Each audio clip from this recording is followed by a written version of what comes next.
Imagine sitting down for a family dinner, the air thick with forced pleasantries, only to hear your in-laws plotting to publicly humiliate you and declare your unborn baby a bastard.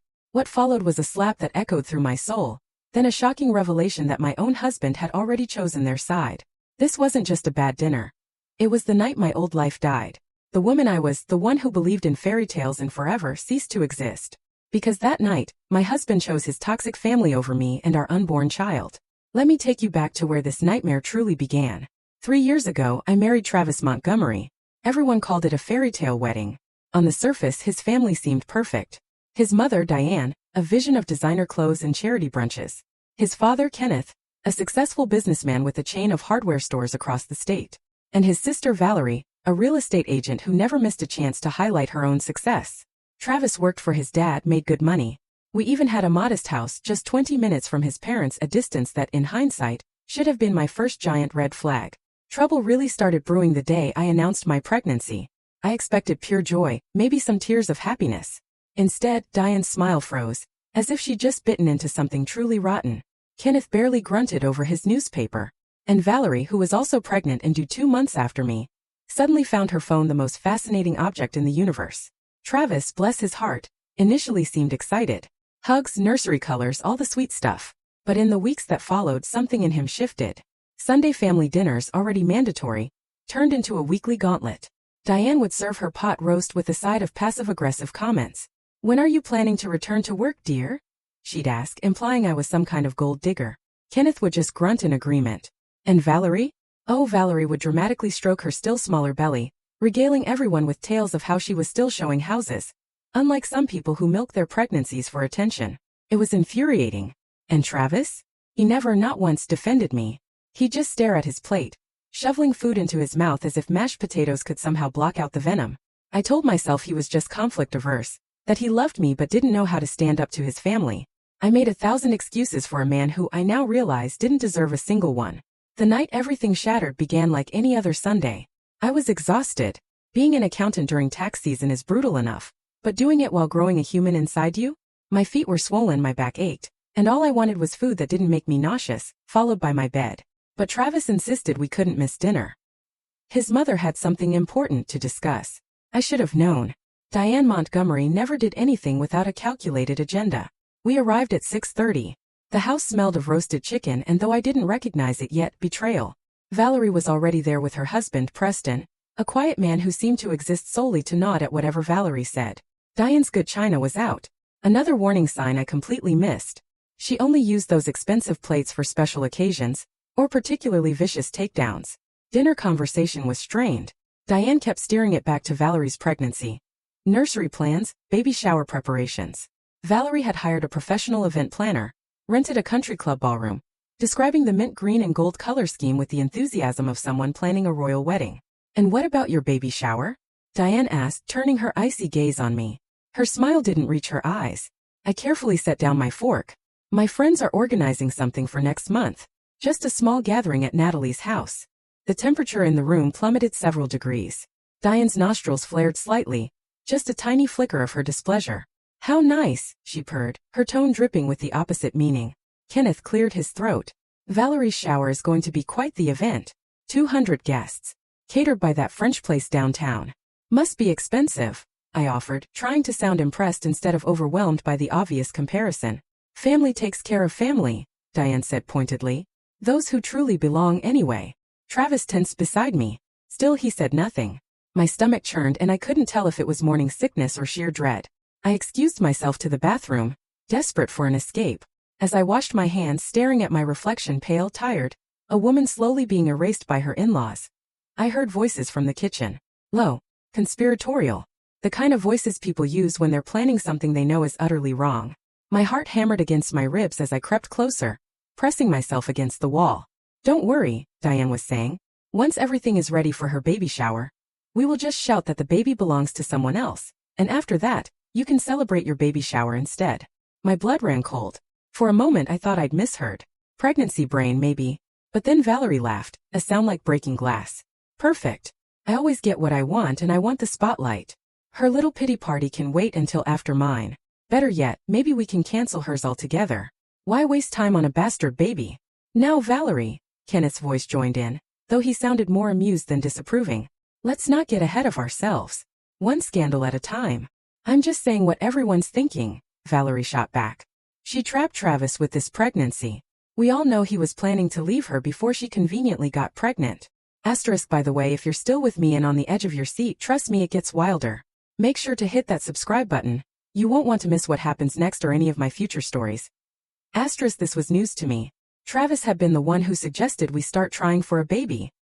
He'd been excited about becoming a father. Or so he'd seemed in those private moments, away from his family's poisonous influence. And the baby doesn't even look like our family in the ultrasound, Valerie added with a sneer. Anyone with eyes can see it. I almost laughed at the absurdity.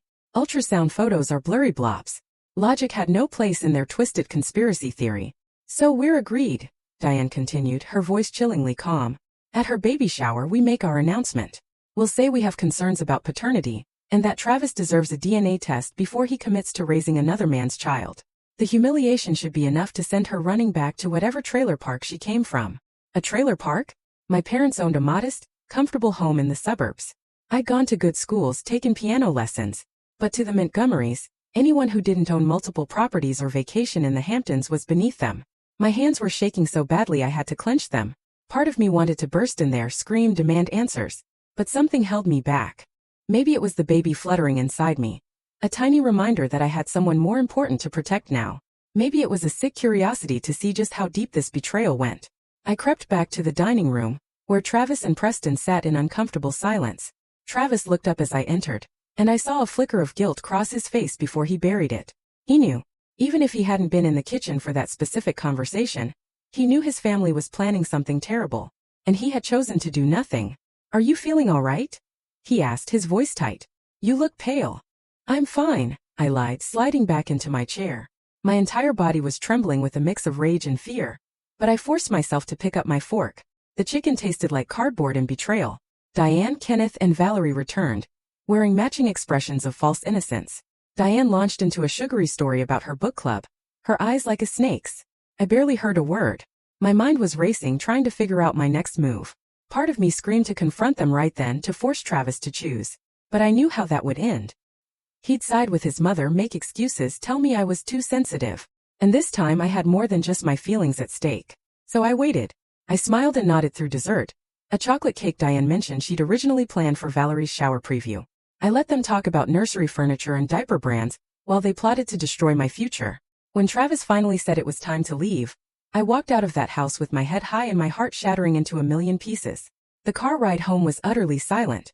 Travis kept glancing at me, clearly sensing my cold fury, but too cowardly to ask. I stared out the window, thinking of my daughter. A little girl, the ultrasound technician had told us.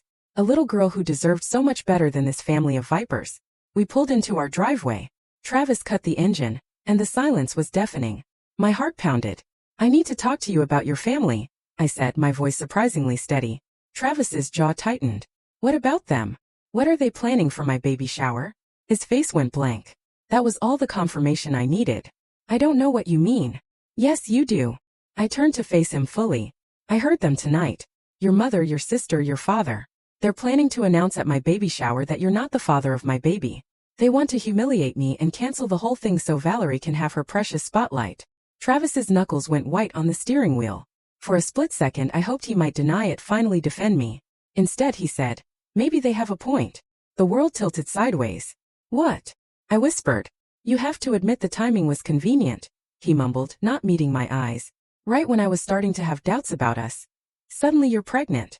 You were the one who wanted to start trying for a baby. My voice was rising, months of suppressed anger finally breaking through. You convinced me to stop birth control. You said you were ready to be a father. I was drunk when I said that, Travis muttered. I didn't think it through. I wasn't ready. I felt like I'd been punched. This man, this stranger wearing my husband's face, was suggesting I had deliberately trapped him. With a pregnancy he initiated. A baby he claimed to want, until his mother decided otherwise. How can you even think this? The words came out as a desperate whisper. Travis finally looked at me and his eyes were cold. My mother has concerns. She thinks we should get a paternity test before I commit to raising this child. This child, I repeated slowly, is your daughter. Your daughter, Travis. The one we made together. The one you used to talk to through my belly at night. Or was that all just an act? I don't know what it was, he said, and the defeat in his voice was somehow worse than any anger would have been. I just know my mother is usually right about these things. I sat in stunned silence, my hand instinctively moving to protect my belly. The baby kicked, a tiny flutter that reminded me I wasn't alone. I had someone depending on me to be strong, to be smart, to be better than these people. I want you to tell your family to cancel whatever they're planning, I said, forcing steel into my voice. And I want you to tell them that if they say one word against me or our daughter, I will never speak to any of you again. Travis laughed, a bitter, hollow sound. You think you have that kind of power? You think you can threaten my family? I'm not threatening anyone, I countered. I'm setting boundaries that should have been set years ago. Boundaries, he mocked. That's what your therapist friends call them, right? Well, here's a boundary for you. This is my family, and I won't choose between you and them. That's exactly what you're doing right now, I said. You're choosing them over your wife and child. Maybe that's because my wife and child aren't who I thought they were. The cruelty of that statement hung in the air, thick and suffocating. I could feel my marriage dying in real time, crumbling like a sandcastle hit by a rogue wave. A part of me wanted to fight for it, to beg, to convince him his family was lying. But a stronger part, the part that was already becoming a mother, knew that some things weren't worth saving. I'm going to bed, I said, opening the car door. I suggest you sleep on the couch tonight. I didn't wait for his response. I walked into our house on shaking legs and locked myself in our bedroom. Only then did I allow myself to break down, sobbing into my pillow so Travis wouldn't hear and think he'd won. But I wasn't crying out of weakness. I was crying out of pure, unadulterated rage. And by morning I had a plan. The next month was a masterclass in playing pretend. I smiled at family dinners, let Diane's barbs roll off my back. I complimented Valerie's expanding belly, asked about her shower preparations. I acted like the perfect daughter-in-law they always wanted, all while secretly preparing for war. First, I made copies of everything. Bank statements, property deeds, investment accounts. Every financial document I could find. Travis had always handled our money, claiming he was better with numbers, despite my accounting degree. I discovered we had far more savings than I'd realized, most of it in accounts only under his name. I also found evidence of a trust fund his parents had set up for him, one he'd never once mentioned. Second, I reached out to Natalie, my friend who was supposed to be organizing my shower. I told her everything. To my immense relief, she believed me instantly. Natalie had never liked Travis's family, always sensed the poison beneath their polite veneers. We're still having your baby shower, she declared over coffee, her jaw set. But we're doing it on your terms. And if those vultures try anything, they're going to regret it. She insisted on coming with me to my next meeting. Third, and most crucially, I consulted with Angela Martinez, a divorce attorney recommended by a colleague. Angela was sharp, in her 50s, with silver-streaked hair and eyes that missed absolutely nothing. You have a strong case, she told me, reviewing my documentation. Adultery allegations without proof, emotional abuse, family interference. Any judge would side with you. And with the baby coming, you'll get spousal and child support, regardless of whether he contests paternity. He's going to contest it, I stated flatly. His mother will make sure of it. Angela leaned back. Then we'll get the paternity test done immediately after birth. When it comes back proving he's the father, which we both know it will, his credibility is destroyed. No judge likes a man who abandons his pregnant wife based on conspiracy theories. What about the baby shower? I asked. They're planning something and I need to be ready.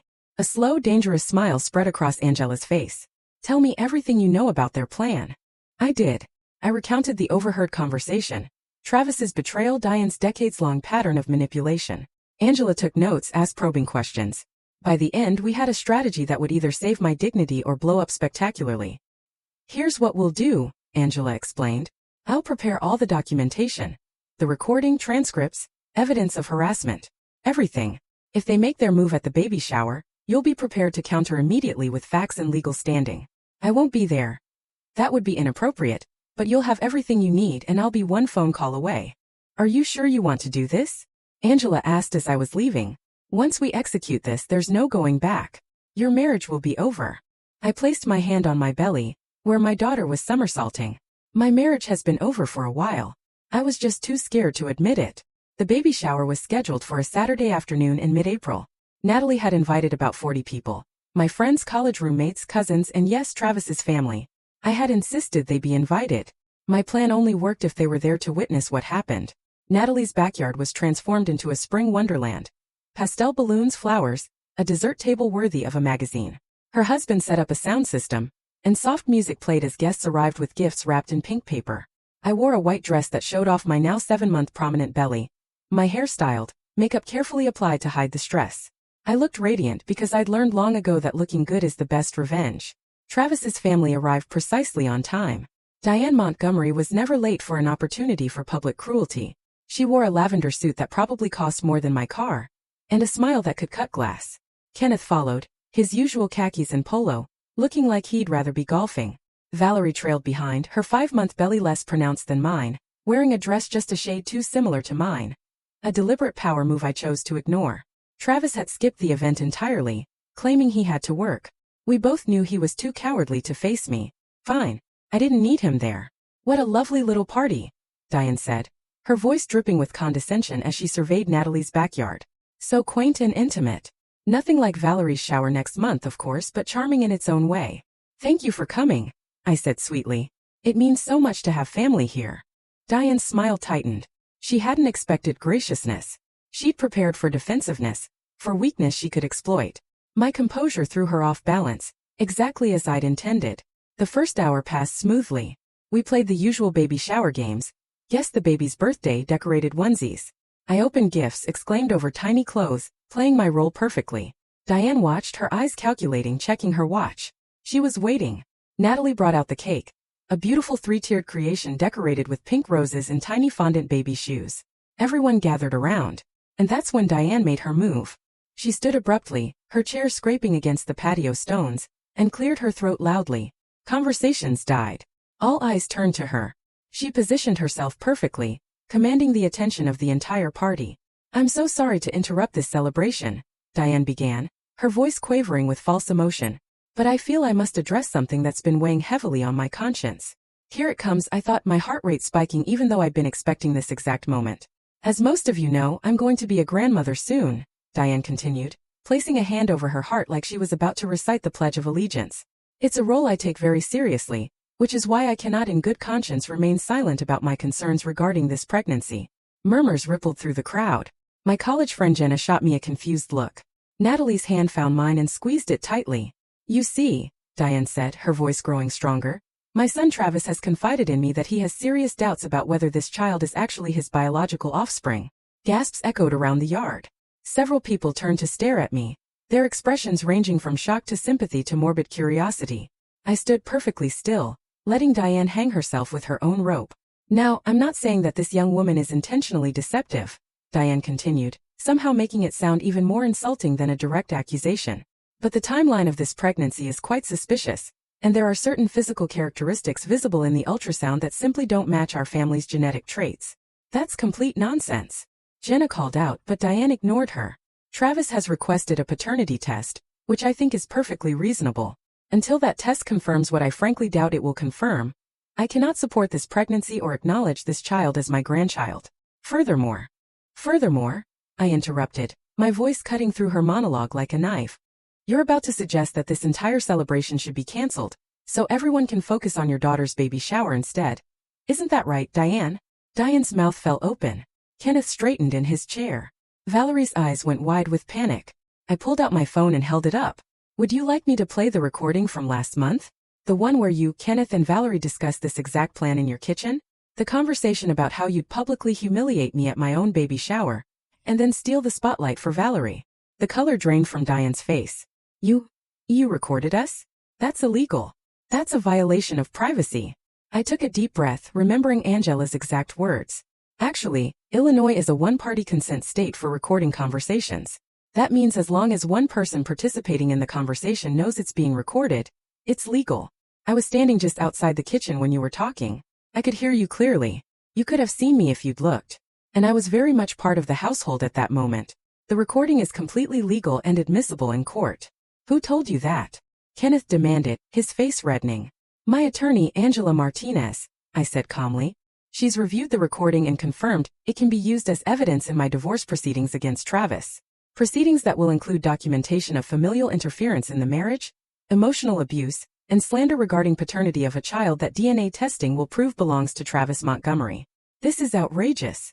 Valerie shrieked. You can't divorce Travis. You're pregnant with his baby. I can and I am. I said, pulling out one of Angela's business cards and holding it up for everyone to see. Because unlike your family, I actually care about my daughter's well-being. And I refuse to raise her in an environment where she'll be subjected to the same manipulation and cruelty you've shown me for the past 3 years. You ungrateful little. Diane started forward, her hand raised. Natalie immediately stepped between us, her voice firm. Don't even think about it, Diane. You lay one hand on her, and I'll have the police here in minutes. There are 40 witnesses here who just heard everything. Diane's hand dropped, but her eyes were filled with venom. You think you're so clever, don't you? You think you can just walk away from this family and take Travis's child with you. This isn't Travis's child anymore, I said, my voice breaking slightly despite my best efforts. He made that clear when he chose to believe your lies over his wife's truth. This is my daughter, and she deserves better than a father who would abandon her before she's even born. Travis would never, Kenneth began, but I cut him off. Travis did. He told me himself that he believes your theory about the baby not being his. He said he wants a paternity test before he'll commit to being a father. He's been sleeping on the couch for a month because he can't stand to look at his pregnant wife. So no, Kenneth. Travis already made his choice. He chose you over us. The silence that followed was absolute. My friends and family stared at the Montgomerys with expressions of disgust and disbelief. Even people who had only met me a few times looked appalled. Natalie was the first to break the silence. I think it's time for you to leave, she said to the Montgomery family, her voice hard as iron. This is a celebration for a woman and her baby who deserve love and support, not whatever toxic garbage you're peddling. We're not going anywhere, Valerie said stubbornly, crossing her arms over her pregnant belly. We have just as much right to be here as anyone. Actually, you don't, Natalie shot back. This is my property, and I'm asking you to leave. If you refuse, I'll call the police and have you removed for trespassing. For a moment I thought Diane might refuse, might force this confrontation to its absolute limit. But then Kenneth placed a hand on her arm, murmuring something in her ear. Her face went through a series of expressions. Rage, humiliation, calculation, before settling on cold hatred. This isn't over, she hissed at me as Kenneth guided her toward the gate. You're making a terrible mistake. My son will fight you for custody, and we have far more money and resources than you could ever dream of having. That baby will be raised a Montgomery, whether you like it or not. Then your son can prove he's the father first, I called after her. Until then, you have no legal standing whatsoever. Valerie followed her parents, shooting me one last venomous glare. You're going to regret this. Nobody crosses our family and gets away with it. I already regret marrying into your family, I replied, my voice strong. But I'm fixing that mistake right now. The gate slammed shut behind them. For several long seconds nobody moved or spoke. Then Jenna started clapping, slowly at first but building in tempo. Others joined in, until the entire yard was applauding. And suddenly I was surrounded. Friends and family hugging me, telling me how brave I was, how proud they were. I felt like I could finally breathe for the first time in months. The rest of the baby shower was wonderful. We ate cake, opened presents, played more games. Nobody mentioned the Montgomery family again. It was exactly the celebration I'd hoped for, filled with love and laughter instead of judgment and manipulation. As the party wound down, Natalie pulled me aside. I've known you for 12 years, she said, her eyes bright with tears. And I have never been more impressed with anyone in my entire life. You were magnificent today. I was terrified, I admitted. I kept thinking the recording wouldn't be clear enough, or that they'd somehow turn it around and make me look like the villain. They tried, Natalie said. But you didn't let them. You stood your ground and protected yourself and your baby. That's real strength. I smiled weakly. I couldn't have done it without you standing next to me when Diane tried to come at me. That's what friends are for, Natalie said firmly. Now let's get you home. You've had enough excitement for one day. Later that evening I called Angela. She was thrilled. Perfect, she said. I'll start filing the divorce papers on Monday. Given what happened today, and with the recording as evidence, I doubt Travis will put up much of a fight. His family might try to drag things out, but ultimately they have no leg to stand on. What about custody? I asked, the question I'd been too afraid to voice earlier. Can they really take my baby away from me? Not a chance, Angela said firmly. You're the mother. You've done nothing wrong. Once paternity is established, the worst-case scenario is Travis gets visitation rights. But given he's already abandoned you during your pregnancy based on unsubstantiated claims, most judges would be very hesitant to grant him significant custody time. You're going to be fine. I wanted to believe her. I really did. But as I drove home that evening, my car full of baby shower gifts and my heart full of mixed emotions, I couldn't shake the feeling that the Montgomery family wasn't done with me yet. And I was right. The harassment started 2 days later. Phone calls at all hours. Some from Travis begging me to reconsider, others from Diane screaming accusations, Kenneth leaving voicemails threatening legal action. Valerie sent texts filled with vitriol, calling me names I won't repeat, wishing horrible things on my unborn baby. I documented everything. Every call, every text, every voicemail saved and forwarded to Angela, building a case that would protect my daughter and me for years to come. Travis showed up at my door one evening drunk and crying, begging for another chance. "I'm sorry," he kept saying like a broken record. "My mom got in my head, but I know the baby is mine. I know it. Please don't leave me."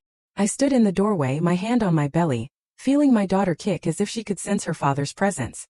Part of me wanted to believe him, wanted to think love could conquer all. But I'd learned the hard way that some things stay broken. "If you really believed the baby was yours," I said quietly, "you would have defended me from the beginning. You would have told your mother to back off and supported your wife instead of siding with her conspiracy theories. You made your choice, Travis, and now I'm making mine." "I'll change," he promised desperately. "I'll stand up to my family. I'll go to therapy. Whatever you want." "I want a divorce," I said and closed the door in his face. His pounding and pleading continued for 20 minutes before he finally gave up. I sat on my couch and cried. Not for the marriage I was losing, but for the family my daughter would never have. She deserved a father who would love her unconditionally, not one who had to be convinced she was worth loving. 3 weeks after the baby shower, I received a formal letter from the Montgomery family attorney, demanding a paternity test. Angela had been expecting this. The test was arranged to be done by an independent lab immediately after birth. The letter also included threats about custody battles and accusations about my fitness as a mother, standard intimidation tactics that Angela assured me held no legal weight. "They're panicking," she explained. "Diane Montgomery is used to controlling everything. You're refusing to play by her rules. This is her last-ditch effort to regain power. Will it work?" I asked nervously. "Not even close," Angela said with a confident smile. "They're bullies who fold the second someone stands up to them. Once that paternity test comes back positive, which we both know it will, they'll have no choice but to accept reality." My daughter was born on a sunny morning in June, 3 days before her due date. Labor was long and painful, and I went through it with only Natalie and my mother by my side. Travis wasn't there. He'd wanted to be, called and texted begging for a chance to be present, but I refused. He'd given up his right to those precious moments when he called me a liar and sided with his mother's delusions. They placed my daughter on my chest, and I fell in love instantly. She had dark hair like mine, Travis's nose, and the most beautiful blue eyes I'd ever seen. I named her Grace, because Grace was what had gotten me through the darkest months of my life, and Grace was what I hoped she would always carry with her. The paternity test was conducted 6 hours after Grace's birth. A technician came to my hospital room, swabbed Grace's cheek while she slept in my arms. Travis had already provided his sample. All we had to do was wait. The results came back 5 days later. 99.99% probability that Travis Montgomery was the biological father of Grace. Angela had the results delivered to the Montgomery family attorney with a note that simply said, "As predicted, please advise your clients to cease all harassment of my client or face restraining orders." I thought that would be the end of it. I was wrong. The day after the paternity results, Natalie called, her voice tight. "You need to see something," she said. "I'm coming over right now." She arrived 20 minutes later with her laptop. Grace was asleep, so we sat at my kitchen table, while Natalie pulled up a social media post from Valerie's account. It was a long rambling statement about family betrayal and ungrateful women who tried to destroy good families. Valerie didn't mention me by name, but the details made it crystal clear. She claimed I'd manipulated Travis, deliberately gotten pregnant to trap him, and was now using a baby to extort money. The post had hundreds of comments, most from strangers happy to pile on. "She's trying to control the narrative," Natalie said, "turning herself and her family into victims before anyone can hear your side." I reread the post, my hands shaking with rage. After everything, Valerie was still trying to paint me as the villain. "What should I do?" I asked. Natalie was quiet for a moment. Then she smiled, a sharp, dangerous smile. "I think it's time people heard the truth. All of it." That evening, I sat at my computer and wrote out everything that had happened over the past 6 months. The overheard conversation, the accusations, the baby shower confrontation, the harassment, the paternity test results. All of it, laid out in clear, factual detail. I didn't embellish or exaggerate. I didn't need to. The truth was damning enough. I included screenshots of texts from Valerie, transcripts of voicemails from Kenneth, and a link to the audio recording from that fateful dinner. Angela reviewed everything. Then I posted it publicly on my social media accounts with a simple caption. "For everyone wondering why I'm divorcing my husband and keeping his family away from my daughter, Here's the truth. The response was immediate. Within hours, my post had been shared thousands of times. Friends of friends who'd seen Valerie's post now saw mine and realized they'd been fed a completely different story. Messages of support poured in from strangers. More importantly, people who knew the Montgomery family started coming forward with their own stories. Former employees talked about Kenneth's bullying. People who'd served on charity boards with Diane described her manipulative behavior. Even Valerie's former friends shared stories about her cruelty. The Montgomerys' carefully constructed image of a perfect family crumbled in less than 24 hours. And I won't lie, watching it happen felt better than it probably should have. Travis called me that night, his voice hollow. "You destroyed my family's reputation," he said. "No," I corrected him. "Your family destroyed their own reputation. I just told people the truth about what they did." "Was it worth it?" he asked, genuine confusion in his voice. "Was humiliating us publicly worth whatever satisfaction you got from it?" I looked down at Grace, sleeping peacefully in my arms, blissfully unaware of the chaos surrounding her birth. "I didn't do it for satisfaction," I told him. "I did it to protect our daughter. Because someday she's going to be old enough to hear about all of this. And when she does, I want her to know that her mother stood up for both of us instead of letting your family's lies define our story." Travis was silent for a long moment. Then he said, "I wish I'd been strong enough to stand up for you. For us. I wish I'd chosen you instead of them." "So do I," said softly. "But wishes don't change the past. They only help us move forward." "Can I see her?" he asked, his voice breaking. "Can I see Grace?" I closed my eyes, felt my daughter's weight, her tiny heartbeat. She deserved a father, even if he failed me as a husband. "Yes," I finally said. "But we do it on my terms. With supervision. And if your mother comes anywhere near her, I will get a restraining order so fast it'll make your head spin." "Deal," Travis agreed immediately. "Thank you. Thank you so much." We worked out a supervised visitation schedule through our attorneys. Travis came to my apartment twice a week, always with Natalie or my mother present. He never brought up reconciliation again. He held his daughter with genuine love in his eyes, and that was enough for Grace's sake. The divorce was finalized 18 months after Grace was born. Travis's family tried every tactic to drag things out, but Angela had built such an airtight case that even their attorneys advised them to settle. Travis agreed to generous child support and limited custody. One weekend a month once Grace was old enough, with the condition that his parents would not be present. I retained sole decision-making authority over Grace's medical care, education, and religious upbringing. It was more control than most divorced mothers get, but the judge agreed it was in Grace's best interest. Diane Montgomery tried one last manipulation 6 months after the divorce. She showed up at my apartment unannounced, with expensive toys and designer baby clothes, claiming she just wanted to meet her granddaughter and apologize. I didn't let her pass the threshold. "Everything you put me through," I said, standing in my doorway with Grace sleeping on my shoulder. "Every accusation, every threat, every moment of cruelty. That's what Grace will learn about when she's old enough to understand. And then she can decide if she wants a relationship with you. But until then, you stay away from us." "You can't keep me from my granddaughter," Diane said, but there was no power behind the words. She looked smaller, older, more tired. "The court order says I can," I replied. "And I will. Goodbye, Diane." I closed the door and locked it. I never saw her again. Life moved forward as it always does. Grace grew from a tiny newborn into a walking, talking toddler with my laugh and Travis's stubborn streak. I returned to work, found a wonderful nanny. My friendships deepened, especially with Natalie, who became Grace's godmother and honorary aunt. Travis remained involved in Grace's life in small, supervised doses. He'd started therapy, slowly learning to set boundaries with his family, though I suspected Diane still pulled his strings more often than he'd admit. But he showed up, paid child support, and seemed genuinely invested in being a father, even if he failed spectacularly at being a husband. Valerie had her baby, a boy named Hunter. From what I heard, Diane did throw her the elaborate shower she always wanted. 200 guests, French catering, mint green and gold everywhere. I'm sure it was beautiful. And utterly hollow. Filled with people there out of obligation rather than genuine love. My small, humble shower, surrounded by true allies, felt like the real victory. This journey taught me so much about strength, standing up for myself, and protecting what truly matters. It was hard, heartbreaking, and terrifying. But I did it. And now I want to hear from you. Have you ever faced such betrayal from family or loved ones? How did you find the strength to stand up for yourself or your children? Let me know in the comments below. I truly want to hear your stories.